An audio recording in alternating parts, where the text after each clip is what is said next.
Following the death of the Galaxy Note 7, there's a hole in the phablet market. While flagships from Apple and Google are going to fill a big portion of that gap, I think LG has a really good shot with its V20. Why? Let's take a look. I'm Ben with 9 to 5 Google, and let's get started.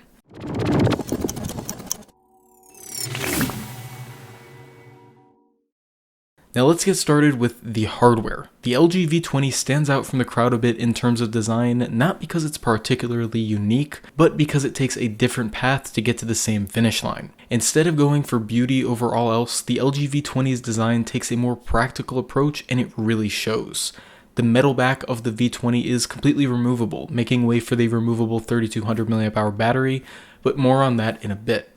The top and bottom of the phone are also plastic instead of metal, and despite both of these, the V20 still feels solid in the hand and as premium as any other competitor's smartphone. However, the V20 can still handle a drop or two thanks to a military spec rating, unlike some of its competitors.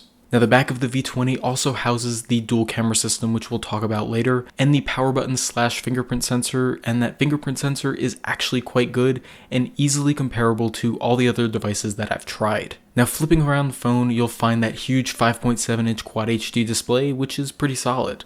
Colors are good, brightness is good, and even the bezels are minimal, all things considered. Now of course, there's also that second display which can show quick shortcuts, app shortcuts, recent apps, your signature, and much more. Now while it adds a bit of height and may seem like a gimmick at first, I found that it's a worthy trade-off, and I found myself using the display quite a lot. Now under the hood, the LG V20 has all of the top-of-the-line specifications you would expect, such as the Snapdragon 820, 4GB of RAM, 64GB of storage, and all of that combined brings fantastic performance when combined with Android Nougat. Now the V20 is the first device running Nougat out of the box, and even though it's not stock Android, LG's take on Nougat is pretty great. Now in my opinion, LG has found a good balance between what an OEM can bring to the table in terms of software versus what we love about stock Android in its pure form. Now you still know that you're using an LG phone every time you're using the V20, but the phone isn't screaming at you to say that, and that's a really good thing.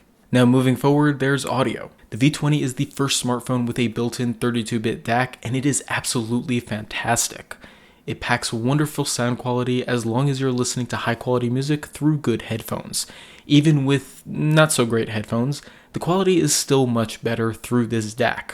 Now let's talk about battery life. It's great that the LG V20 has a removable battery so you can replace it on the go, but it's even better that the battery lasts quite a while. On my medium usage of the LG V20, I found myself ending even long days with at least 30% of my battery remaining, and even if you do run out, there is Qualcomm Quick Charge 3.0. Then there are the cameras. The LG V20 packs 2 rear cameras, one a standard 16 megapixel sensor, which is pretty good, and the other an 8 megapixel wide-angle camera, which is also solid. You can't use these both at the same time like you can on a lot of other dual camera systems, but having the option to take a wide-angle shot or a standard shot comes in handy quite often. You won't be disappointed by pictures taken by the V20 either. Even if it doesn't quite hit the same level of quality as some of the other competitors, it does get in the same ballpark. The same goes for video. The LG V20 takes great 4K with solid stabilization, but some competitors have a little bit of a leg up. All in all, the LG V20 is one of the best overall smartphones you can buy today.